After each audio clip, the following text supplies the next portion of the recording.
Assalamu alaikum. Hope all of you are people doing well today. আমরা আজকে যেখানে আসলাম এটা একটা বাংলাদেশের একটা ঐতিহাসিক প্লেস। এটা হচ্ছে উত্তরবঙ্গের গাইবান্ধা জেলার গোবিন্দগঞ্জ থানার অন্তর্গত আর কি। এটা হচ্ছে সুরা মসজিদ বলে। তো সুরা মসজিদ এবং সুরা মসজিদের ওপাশের দিঘিটা আছে। দিঘির ইতিহাস আমি একটু পরে বলবো। আমার কলিগ আছে সাথে, ওর কাছ থেকে, ও স্থানীয় তো মোটামুটি, ওর কাছ থেকে শুনবো। তো এই হচ্ছে সুরা মসজিদ। আমরা এই দিক থেকে আসলাম, এটা হচ্ছে গোবিন্দগঞ্জ থেকে আসলাম, ঘোড়াঘাট হয়ে এদিকে চলে গেছে হচ্ছে হিলি রাস্তা, এদিকে চলে গেছে। এই হচ্ছে সুরা মসজিদ, আমরা কাছে যাবো, দেখবো ইনশাল্লাহ। এই হচ্ছে সুরা মসজিদ, আর ওই যে সামনে ওই পাশে হচ্ছে দিঘি, ঐতিহাসিক দিঘি আর কি। ইতিহাসটা পরে বলছি এটার আমি। তো চলেন আমরা ভিতরে যাই, ভিতরের দিকে যাই, একটু দেখি কি অবস্থা।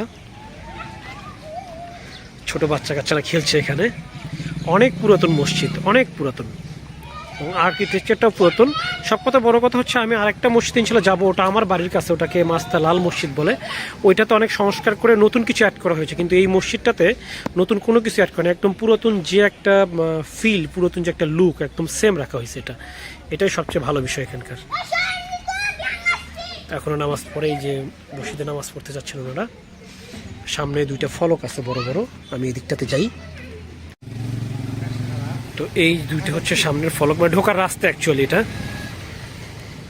মসজিদে ঢোকার রাস্তা। এখানে পানি জমে গেছে, এই জায়গাটাতে পানি জমানো, এই জন্য এই দিক দিয়ে সোজা আমরা যেতে পারছি না। ফলক দুটো সেই মানে ঐতিহ্যবাহী ফলক দেখা যাচ্ছে। এখানে কিছু টেরাকোটা লাগানো আছে, অনেকেই আসতেছে এখানে। আমরা একটু ভিতরের দিকে যাই। এটা হচ্ছে ফলকটা, অনেক বড় ফলক।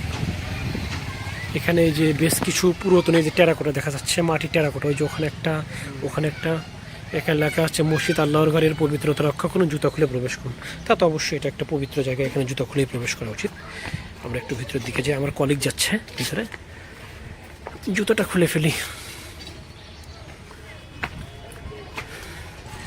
এই হচ্ছে মসজিদটা, একদম পুরাতন ঐতিহ্য সেম ধরে রাখা হয়েছে। এটা খুবই ভালো লাগছে বিষয়টা দেখে, যেখানে কোনো মডিফিকেশন বা এই ধরনের কিছু করা হয়নি। মডিফিকেশন করলে আসলে এটার যে একটা প্রকৃত যে ঐতিহাসিক যে একটা ভ্যালু, এটা আসলে আমার দৃষ্টিতে সেটা কমে যায়। আমরা এই পাশটা একটু দেখি, চারপাশটা দেখব।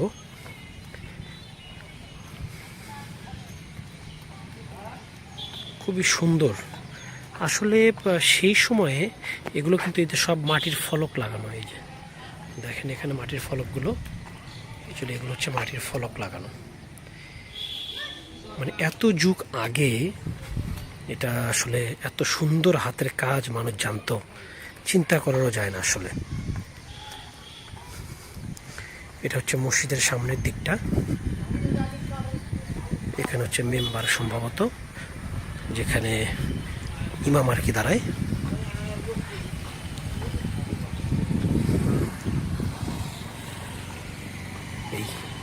এটা হচ্ছে মসজিদের চারপাশটা আর কি।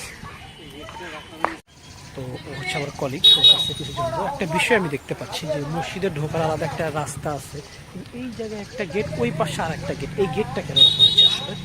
এই গেটটা হচ্ছে মূলত যে সমস্ত লোক আমাদের এই এলাকা থেকে দূরপাল্লার যে সমস্ত গাড়ি যানবাহন যাওয়া আসা করে, তারা এখানে গাড়ি রাস্তায় থামায়, এখানে টাকা পয়সা দান করে।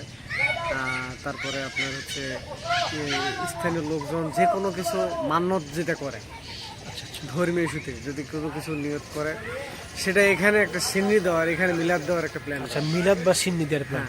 সেটা মূলত সবাই এসে ও আচ্ছা আচ্ছা, এটা হচ্ছিল মানে মসজিদের মধ্যে দান বা সিন্নি দেওয়া, এই টাইপের কাজগুলো এদিক দিয়ে করে। মেইন যে দরজাটা আছে ওই দিক দিয়ে নয়। তো এখন আমরা এদিক দিয়ে যাব, সামনে আমরা দিঘির দিকটাতে যাব। এখন চলুন দিঘির দিকে যাই। আমরা এখন মেইন ফলকটা আছে, ফলকটা দিয়ে বের হব, বের হয়ে দিঘির দিকটাতে যাব।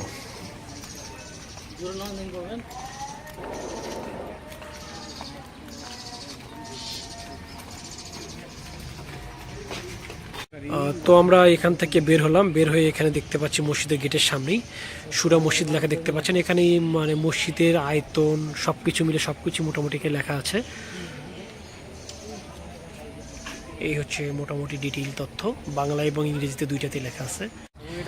এই হচ্ছে সেই পুকুরটা যে পুকুরটার একটা শ্রুতি আছে যে এই দিঘিতে বা এই পুকুরে পানি কখনো শুকায় না, ইভেন এই পুকুরের পানি সেচলেও শেষ হয় না, একটা জনশ্রুতি আছে এখানে। এবং এই দিঘিতে অনেকে মৃত্যুবরণ করেছে, কি কারণে করেছে এটা অবশ্য ওইভাবে কেউ খুঁজে দেখে নাই। এটা একটা ঐতিহাসিক পুকুর আর কি, লাল মাটি। আমাদের এদিকে এটাকে বলা হলো খিয়ার এলাকা, হ্যাঁ, লাল মাটি হওয়ার কারণে। এই হচ্ছে সেই পুকুরটা। তো এখানে আমার এক কলিগের বাসা আছে, হচ্ছে কবির, কবিরকে আমি কবির বলি। তো এই দিঘি সম্পর্কে একটু আমি মানে ওর কি কি জানা আছে বা কি একটু ও বলবে আর কি। কবির একটু বলো হ্যালো, ভাই। দিস ইজ কবির। জনশ্রুতি আছে যে পুকুরটা হচ্ছে এক রাতেই পুকুরটা খনন করা হয়। পুকুর এবং পাশের যে মসজিদ আছে দুটোই এক রাতেই খনন করা হয়েছে, এবং পরের দিন সকালে হঠাৎ মানুষজন এসে দেখে যে এখানে একটা পুকুর হয়ে আছে। আচ্ছা আচ্ছা। এবং ও তার মানে হচ্ছে জনশ্রুতি আছে এরকম, এই পুকুর এবং এবার যে মসজিদটা দেখলেন আপনি একটু আগে, এটা এক রাত্রে তৈরি হয়েছে এবং সকালবেলা মানুষ এসে দেখে একটা দিঘি হয়ে গেছে এবং একটা মসজিদ হয়ে গেছে। আচ্ছা আচ্ছা। এবং এই পুকুরে অনেক বড় বড় মাছ ছিল, আমার প্রায় হচ্ছে আমাদের চাইতেও বড় বড় মাছ, মাগুর মাছ। আচ্ছা, এতই বড় মাছ ছিল, হ্যাঁ, আমাদের এতই চাইতেও বড়। বড় আচ্ছা। মাছ।